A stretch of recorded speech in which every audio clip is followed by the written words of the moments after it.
Welcome to Natural Habitat Adventures, Daily Dose of Nature. I'm your host, Sunny Vanderstar. Today's topic is evolution at work, 3 of the world's weirdest animals. And it will be presented by our fabulous NatHab expedition leader, Arpita Dutta. Arpita, thank you so much for being here today and for bringing us this fun topic. Let's go ahead and dive in. Thank you so much, Sunny, and thank you everyone for tuning in today. Whenever it's a webinar, I somehow, even at night over here, it's already 12:30 and I still feel so energetic every time. And I hope I could continue till the end, because this topic is it's something, because I know there are a lot of weird, amazing animals around, but I just picked 3. Because we really don't have much time, or rather, if we start talking about individual, we can actually do 2-3 webinar on one, but I try to squeeze it down in a small box just to give you an idea about it. So I hope you all would enjoy. So when we talk about, first of all, evolution is something which is I look up to. I mean, I love the subject, and I even in some cases I have written that I wish I could go back, like time travel. I would see that how species have evolved in over the time period, and still the evolution is continuing. I mean, because of the all the changes art is taking place, whether it is anthropogenic or anthropocene process. So anyway. So when we talk about the natural world, it's like a treasure trove, of diversity. We know, I mean, there is water, marine life, there are freshwater life, there is so many animals on land, soil, everything. I mean, there are too many organisms around us, and they are showcasing an incredible array of life forms that often leave us in awe. And we wonder, of course, and that's the reason why you all are here. That's why we do adventure trips, we do expeditions, we do hiking, camping. So we are like-minded people for that, and we understand why we are. So while many mammals, animals, are mostly well known and familiar to us, there there are existence of few animals which actually keep us captivated in this world, and they actually challenge our understanding of biology, evoke a sense of truly bizarre animals in the world. And so here we are going to talk about. So from deep sea, with the transparent body animals to the mammals with the peculiar adaptations are all present in this, the diverse world of animals. And with that, it's all started when things have started.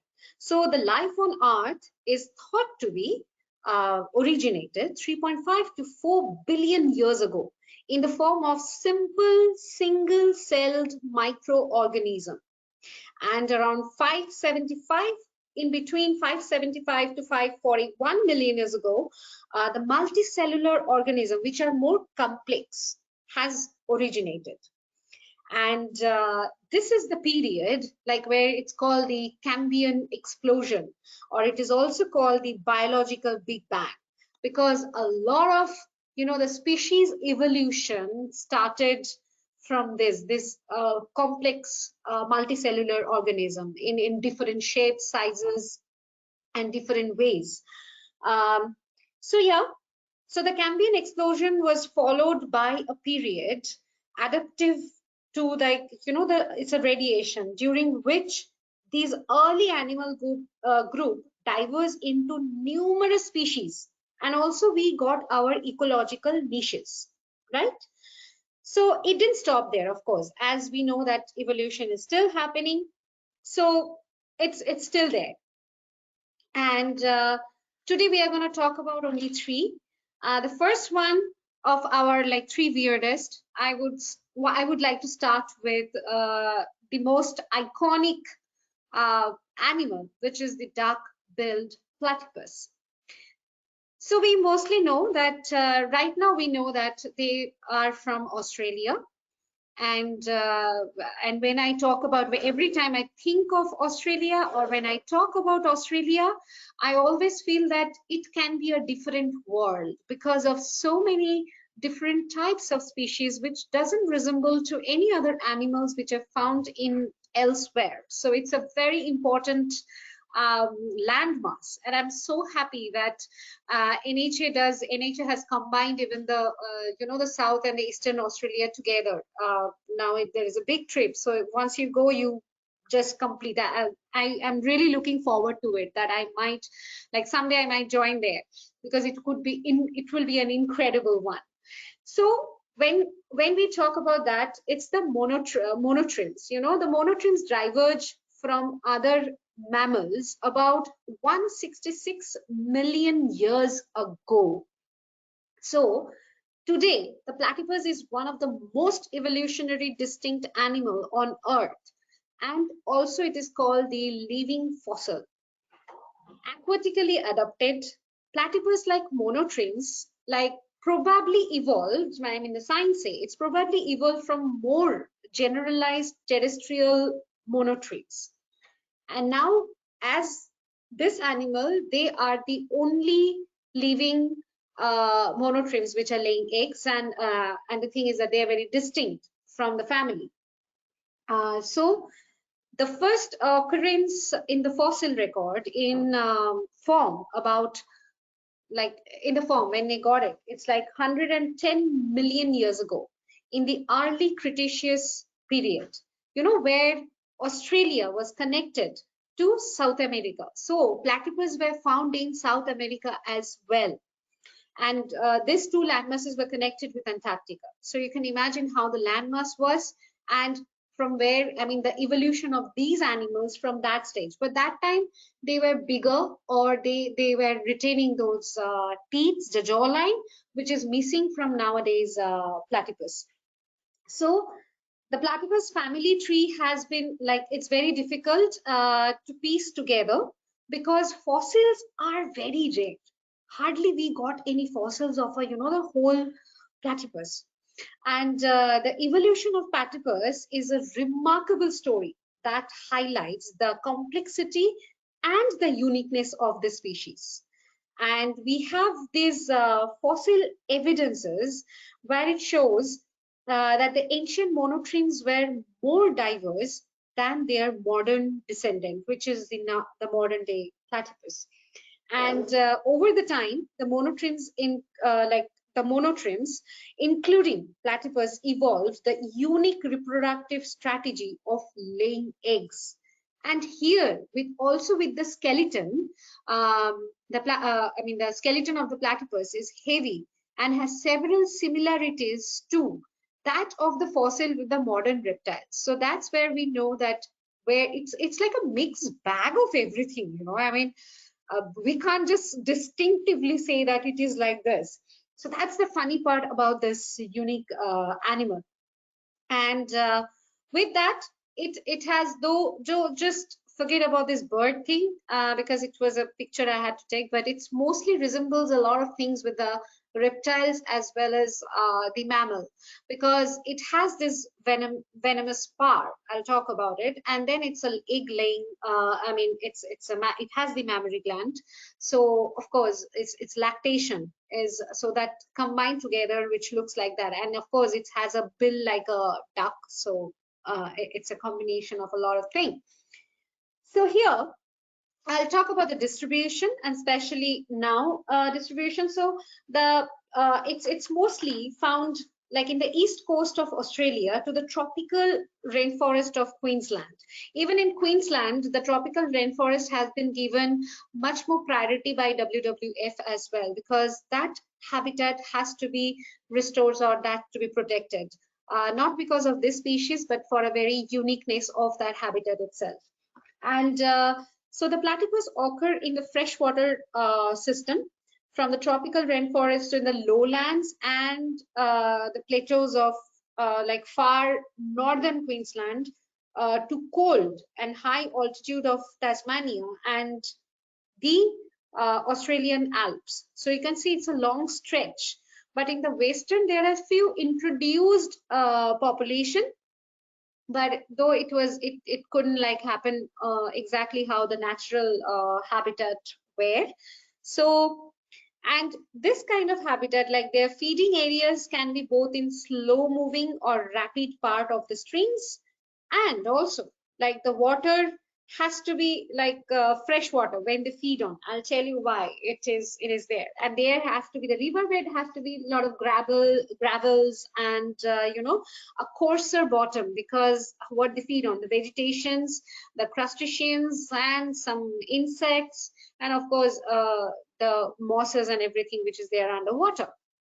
So here here how the habitat looks like.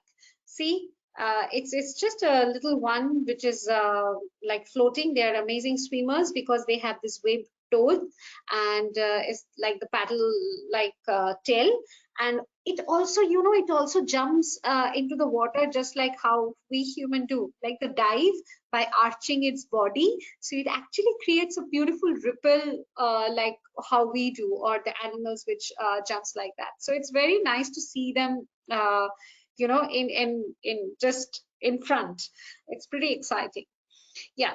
So it lives in this fresh water, and it's also hunts down. So they are mostly active in the dawn and dusk, and in the afternoon time they go into their resting burrows and they be there. So yeah. And so these are, as we know, that they are the egg laying mammals. Okay, but and this and they dig a burrow. You see, this is a very unique thing. It is the water body, and see how there are the vegetations which are like hanging from the top with the roots, and the other freshwater vegetations are there which covers the whole. So it is very difficult to find a burrow of a platypus unless and until somebody knows that it's there. It's very difficult. So it's actually dig a burrow like that, and here it makes its the resting burrow, or it's a nesting burrow like that. And here it is one channel, but they can have many channels to it. Even sometimes if the water is here, they will dig the burrow and try to come up, I mean, where there is a gap, they will put two burrows together and they will be here even during the resting time. See, this is how they take the vegetation inside and they build a beautiful nest, like a cozy bed inside the burrow. And sorry. And there are like this nursery burrow. What they do is during, I mean, they do the gestation and all, which is almost like a couple of weeks, and can be near about a month, and the incubation takes perhaps another 6 to 10 days, and this tiny platypus hatch from the egg with with the avid of an egg tooth. This is another resemblance of being a reptile, I mean being an having a reptile ancestor, because the reptiles actually get an egg tooth because they have to either slit which has a leathery eggshell, or if it is a hard one like turtles, so they have a like small triangular egg tooth, so they need to break it. And so that is, and after a week, within a week it falls off, so it is just to come out. And this platypus babies have that, so that is another resemblance with that another reptilian part. And for it's an egg-laying mammal, so of course we talk about the lactation, but they actually don't lactate from its teats. They from the pores in the abdomen, it seeps out, the milk seeps out, and the babies feed on it. They lick and feed on that milk. So here it goes, and the babies stay with the mother like 3 months. They do lactate, and then after that they move around. But within 2 years, they are solitary, and they get separated. But for female, unless and until they're 4 years, they are not ready to to regenerate, like that. But it is more, because still there are a lot of studies are going on, but till now in the captivity or maybe in the wild, some specimen which has been seen in the wild, that note has come like that it needs 4 years. But imagine platypus live for near about 20 long years, so 4 years so it has actually 15 to 16 years to give to keep giving birth. And of course the end it becomes slower. So yeah, so next is the venom spa, which makes it, like, I'm just putting all the things which makes it unique. Of course the venom, I mean, imagine there is another mammal which has a venom spa, but first I'll like to tell you that human, I mean, it is not lethal to human, but it gets a crucial pain and swelling, I mean, for them. But this spar is mostly like used for the male. Only male has a spar, and they use it during the territorial fight or during the breeding season. I mean, they poke each other with the spar. And of course, that's a fight, and who wins gets the female or gets its favorable or preferable area to live on. And you know, this part, I mean, this venom has, the platypus makes like 26 different kind of series of protease enzyme, which are found in most of the venomous snakes. I mean, with snakes, there are more components, but out of that 26, which are found with the snake venom as well. And 7 of their venom genes resembles with the neurotoxin produced by spider. Imagine, I mean, it is amazing to think that even the venom component, I mean, maybe, you know, there are insects and stuff, but when it resembles, one is the spider, which actually, some spiders which actually can kill a human. So that neurotoxic venom, that means they animals which they get affected, or sometimes when they die, if there is too much of fight, it's because of that. It's the failure of their nervous system. So yeah, that makes it pretty unique for that. Next is the duck bill, and it is not only a visual of a duck, like a bill like this. It has a lot more to do, just not by the look or by having food. So it uses this bill to hunt underwater, of course. The platypus closes their eyes, ears, nose underwater, completely rely on their bill. And you know why? Which is, I mean, because it is equipped with electroreceptors, I mean, thousands of electroreceptors to detect the electrical signals which is coming out from the prey by their muscle movement or any little movement of the insects, even the smallest crustaceans, they can feel it. So imagine, they don't need to hear, they don't need to see, they don't need to breathe. I mean, they just by the receptors, they keep on hunting underwater.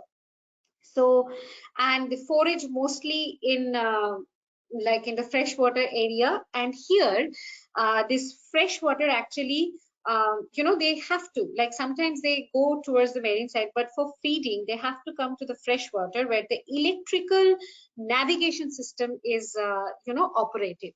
So that's incredible about, another incredible thing about this animal.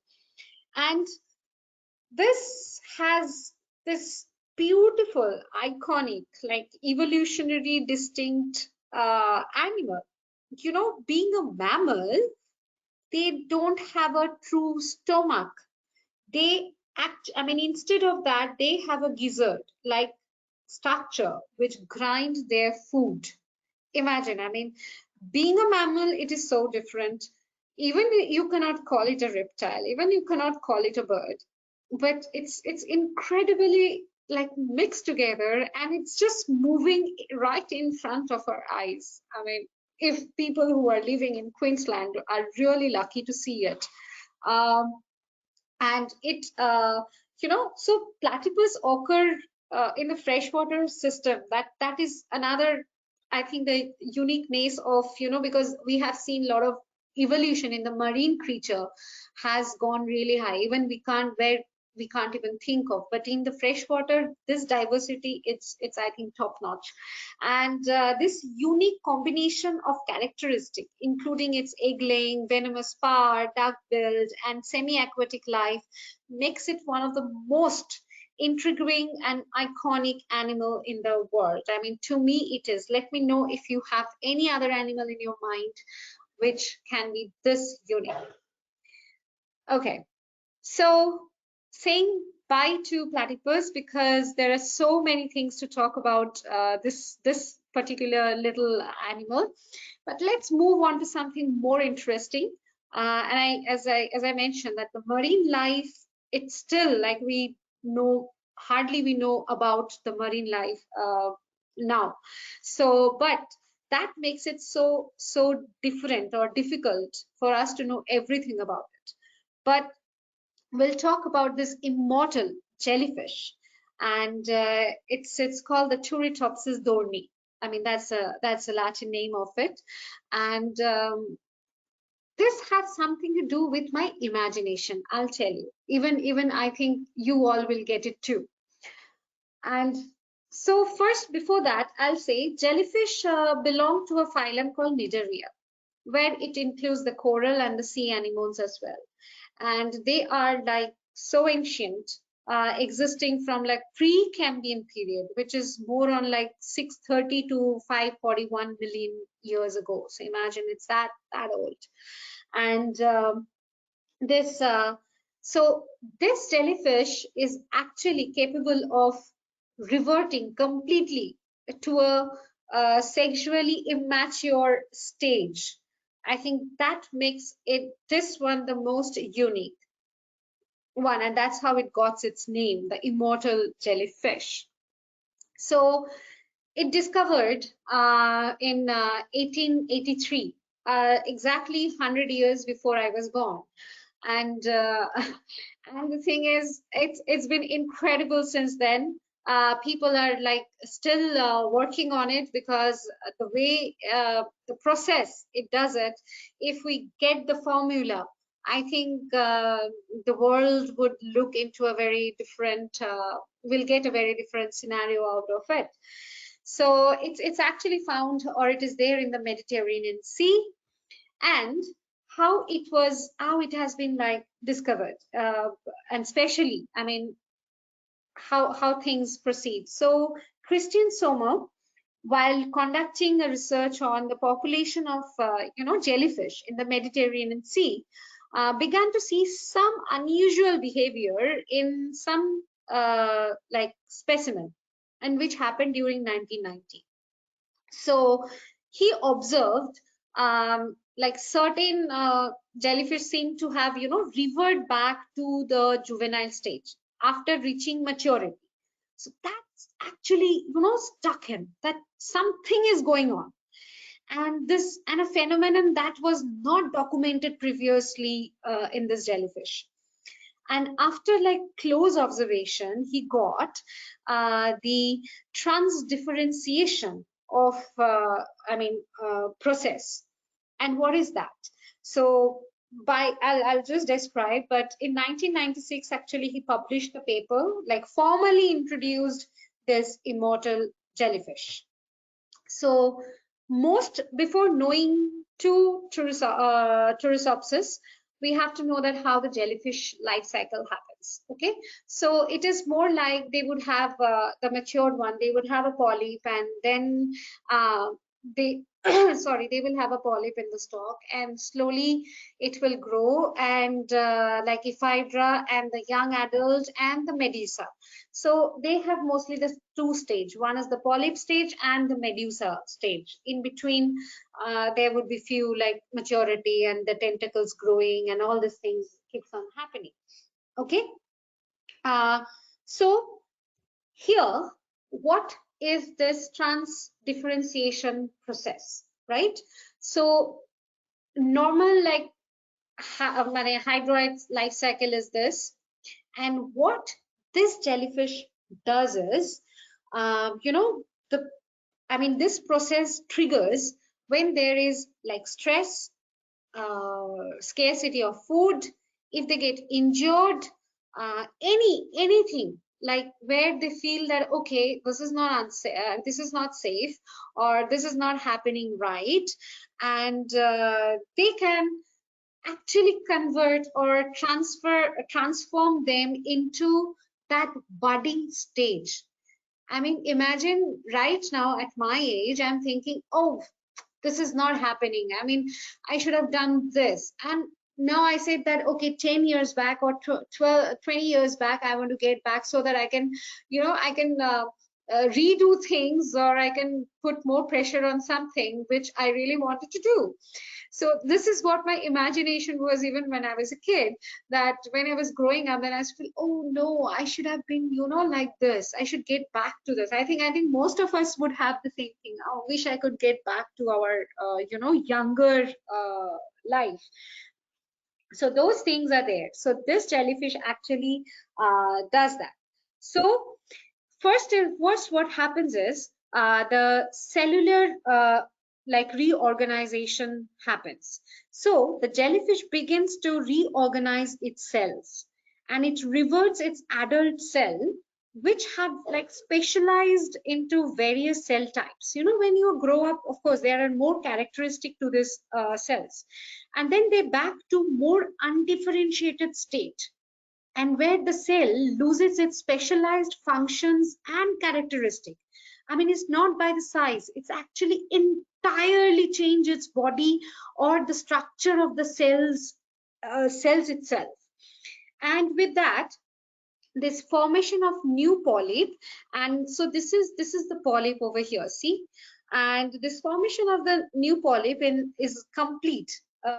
Like the jellyfish contains its life cycle as a juvenile polyp. Again, it starts from the beginning, and it can then undergo the asexual reproduction by budding to produce more polyp, and from that polyp they can develop into new adult medusas. So that's how it happens, and this differentiation process allows this immortal jellyfish to potentially escape death. Imagine, of course, whenever they're like scared, they can go back to their younger life, and that's how they can actually escape that. Okay, I'm not dying now, it's not my day, kind of. And yeah, so through this process is well like documented, but exact genetic and molecular mechanism are still the subject of ongoing scientific research. Imagine how it would be, because still the research is going on, that exactly how do they do that. So why I have kept this is we have seen changes, the metamorphosis changes we have seen, but that the tadpole is changing into the frog, but the frog cannot change into a tadpole. That this metamorphosis which has happened is like a more permanent change and a reversible change what the jellyfish go through. Okay, and the next, I think it's not only this. I am really close to all these amphibians and reptiles, especially when it comes to amphibians. I'm really a nerd for that, and I love salamanders. And I think being in US, if any of you have interest in salamanders, USA have the highest number of species of salamanders and newts. So yeah, someday I wish, but it's in the bucket list. I don't know whether it will fulfill or not, but out of all the salamanders, hats off to this little one, and it's my most favorite salamander.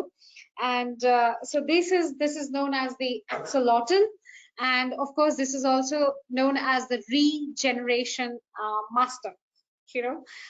So what happens is, axolotl is a unique and fascinating amphibian, of course, and its evolutionary history is closely tied to the broader history of amphibians and the terrestrial vertebrates. So it's linked there, and the amphibians are thought to have evolved from fish during the Devonian period around 360 million years ago. So you can see the evolution has taken its long way. And salamanders start their life in water and have gills, but when they come out, of the water, I mean, when they get into the terrestrial life, the gills and the other aquatic feature changes. I mean, there the metamorphosis happen. But with this little fellow, they retain that. So this is how it goes. See, you have all these gills when they are in the larva form, and they have these limbs out here, but when they grow up, become the terrestrial one, they loses all its gills from here. This is how it goes. But there is a story with the salamander, with this one. So in 1960, Agastashe, if I'm pronouncing it right, the Dumeril, I mean, he was getting some salamanders for his research, and it has been sent to him from Mexico. And generally we know this is the nunatic sign that they would have gills. So that's what's only known, that the little ones would have, I mean, the larval stage would have these gills.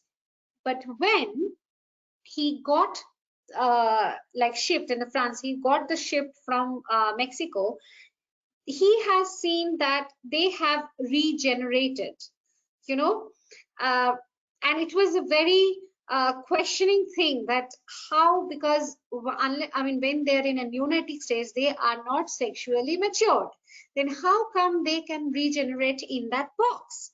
So that was a big question for him, and since then, studying about this particular species has started, has taken off. And so and then in captivity, when they have been caved, they have been injured, it has been found that they have been regenerating that part exactly the same how it was. If you have seen geckos, that when they lose their tail, they would grow their tail back, but they would be a different texture or different color. It won't be the same structure or the same skin texture on it. But this salamander axolotl does the exact same thing. So how does it happen? So this, I mean, when this animal experience any injury, I mean, whether it is external or internal, even if it is an amputation of the body part, such as limb, or ear, or this gills or tail, this axolotl can regenerate not only the outer tissue like skin or muscle, but also complex structure like bones and nerves. So how exactly that happens? So what it happens is, from the injured area, suppose this is the injured area. So over there, when they get the trauma, so over there, the epithelial skin starts, covering it up. See, it's over here. It's called the wound epithelium. And after that, there is the blastema comes in, and the formation of the blastema take place, to cover up that area over the epithelium. And this blastema mass is mass of undifferentiated cells that accumulates at that site of the injury. You can see how they have started getting together at this place, and these cells have remarkable ability to differentiate into various cell types needed to rebuild the lost tissue.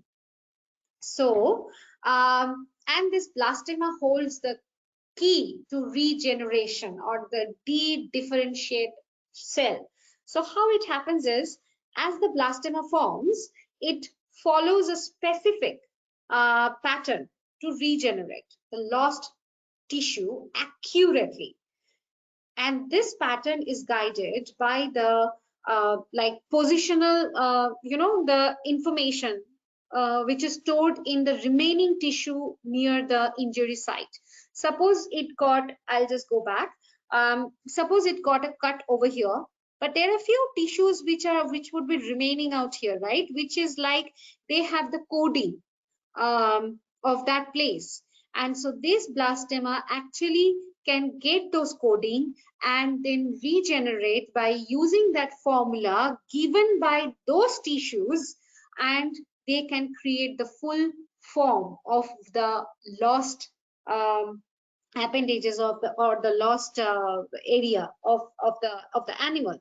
So and then what happens is the blastema rapidly divide and differentiate into necessary cell types, including muscle, bone, nerves, and blood vessel, like all together. Imagine, my God, I mean, this is crazy, isn't it? And this process continues until the lost structure is fully regenerated. And this regeneration process is slower in salamander. I mean, they can take couple of weeks, or they can take couple of months, depending on the size and shape of the place. And I think they take time because they get to the like accuracy, like, the accurate thing. So maybe that's the reason why it needs time to build up that the complexity of that area. So there are like capable of regenerating the spinal cord itself. I mean, and they can actually produce neurons. I mean, till they leave. I mean, it's almost leave for 55 to 60 years in the wild. So till the time they can develop their neurons, which we cannot. We are born with particular set of neurons, and they can keep on like having them. So I mean, really, it's amazing. And and spinal cord, imagine, it's a part of, like, they are connected to the brain. They can regenerate that. They can regenerate heart, lungs, and any other vital organs in their body. I mean, an animal, we can regenerate the part of the brain. I think that says it all. I mean, even the limb, tail, gills, body, muscle, tissue, these all are like, you feel that, okay, this is fine. But when the animal can work with its brain, I mean, they remember that the stem cell remember all the coding, and they can create it. That makes it, I think, the more unique and the like more idealistic one when we talk about regeneration. And for that, they have like go through this all this go through process. One factor, like, which is cytokine, that plays an important role in the wound healing, and it's very essential for preventing the scar tissue in the embryos. I mean, this is absolutely like a rocking thing which has to like happen. And they now, and the formally, like, the scientists are studying the genetic and the cellular mechanism to take the prosthetic factor into a different level. I mean, imagine if somebody loses its arm, I mean, his or her arm, and without using anything from outside, if it can help, like, you have the capability of regenerating your limb and get back to your life. I mean, how incredible that it would be. But for doing this, a lot of salamanders you will find, like, they end up in pet market and also in the labs because of this scientific research, and which is a necessity one. And but they do populate, I mean, they control the population inside the lab. They can't carry much from the wild, and there is a reason, because it is endemic to one place in Mexico, which is you can see it here. It's the Lake Xochimilco in Mexico. I know my pronunciation of this one could be wrong, but this is the place where it has been found. But it was usually found, it was usually found in a very broad area.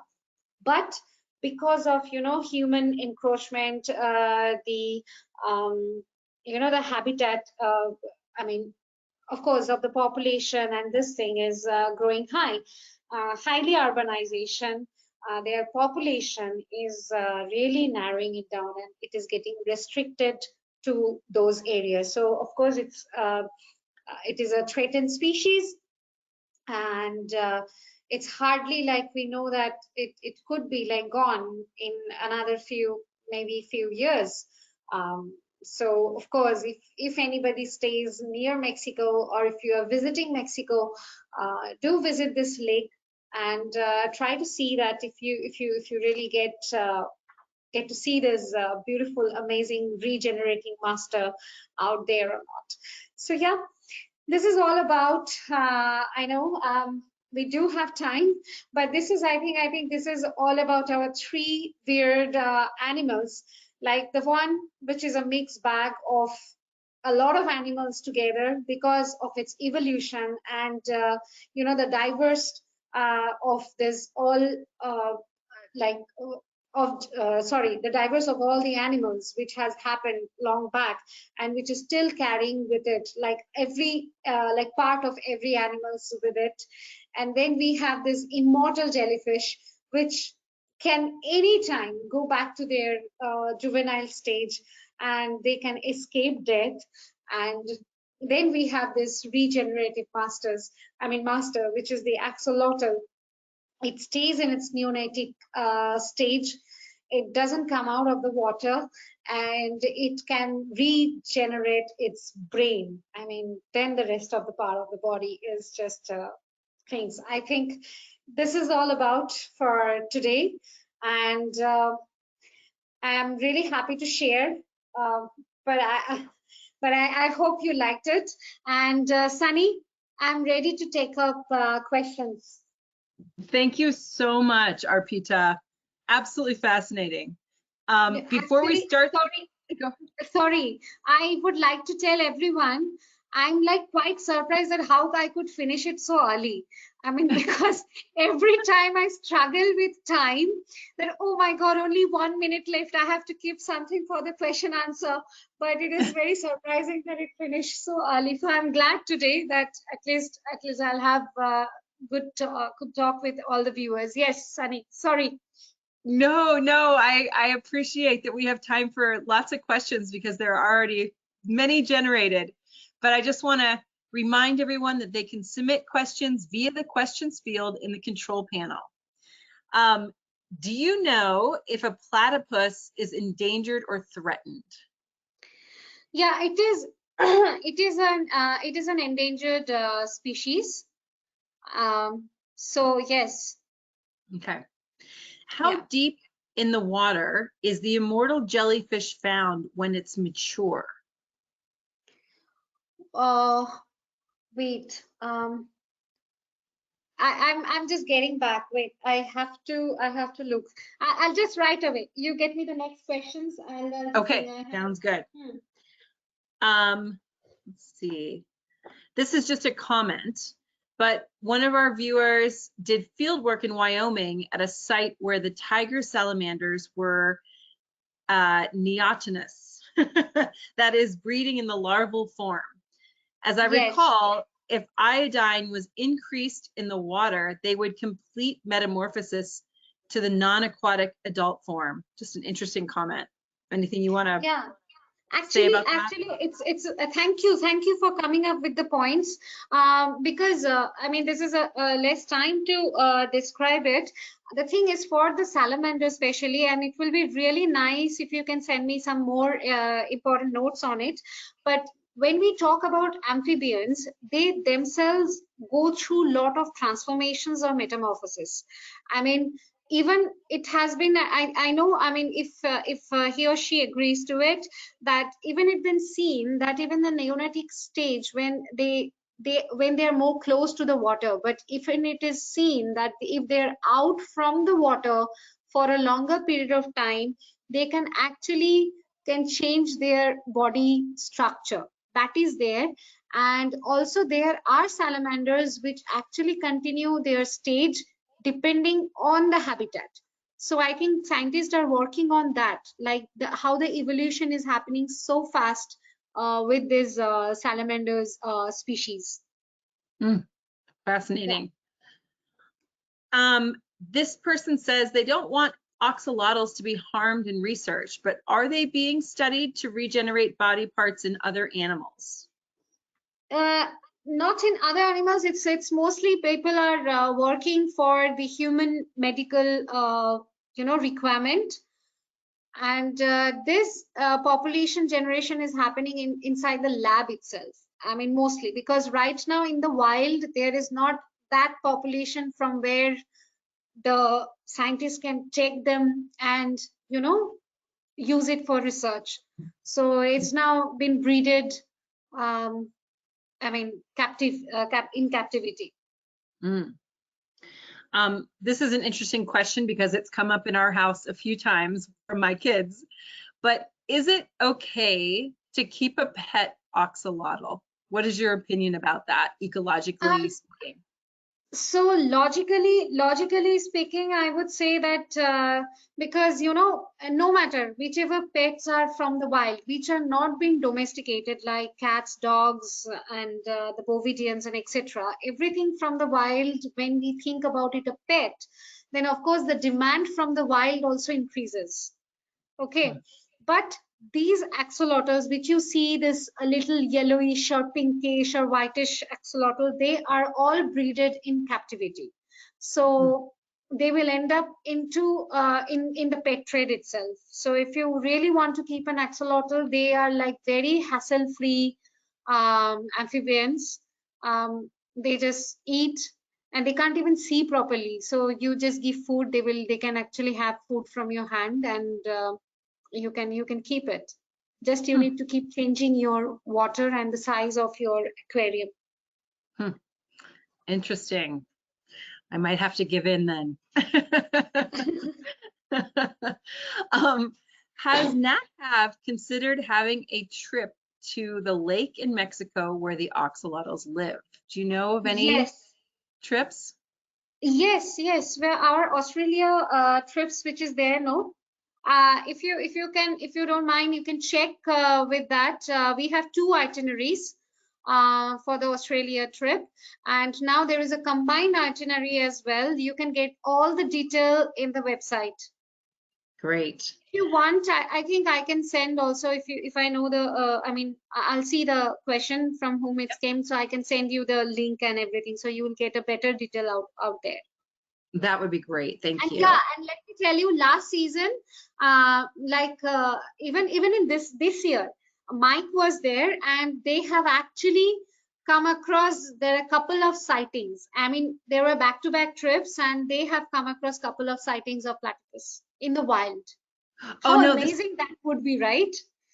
I'm sorry, this question was about axolotls. About going to the lake. Sorry. I was talking about platypus. I'm so sorry. And since the question was asked, another viewer said that they went on the monarch butterfly trip and they stopped at a creek on the way in Mexico and saw some axolotls. So that's kind of fun. Oh, wow. Oh, sorry. I'm so sorry. Okay, that is amazing. I mean, they have seen axolotl. Mm-hmm. Oh, that's incredible. And which stream is that? Do they know the exact place? Somewhere I'm guessing somewhere up in Michoacan in Mexico where the butterfly trip goes. So they just saw them in a creek. So that's pretty neat. Then I have to look for that area, that it is how far from the area which they are, like now they are existing. So that has to be found, and if it is something like not been recorded or not been said, that would be a really good find to find them. If it is really far from that area, that would be a really amazing thing to talk about, like to report to that area. Absolutely. Well, that's the last question we have for today, so I'll turn it back to you for closing comments. Yeah, so thank you so much for tuning in today, and thank you for asking me a lot of questions. And the thing is that this depth, I think I need to get back, because I'm just cannot remember that right now, but I know I've gone through that thing, that how much it is there, so I'll get back on that. And thank you so much for listening to me. Thank you so much, Sunny, for hosting it so nicely. And thank you. I'm looking forward to present another one in the coming next week. And have a great day, and have a great weekend ahead, all of you. Thank you so much, Arpita. I'm going to echo one of the comments from our viewers that says, I always learn so much when you present. You bring us such interesting topics, and it's always fun to see what you come up with. So thank you again. Oh, wow. And I want to thank everybody. Oh, yes. Thank everybody who tuned in today. Please join us again tomorrow for our next Daily Dose of Nature. You can check out this week's lineup, including registration links, on our website at nathab.com/webinars. We did record today's presentation, and we will have the replay available on our website soon. With that, I'll conclude the webinar. Have a wonderful day, everyone.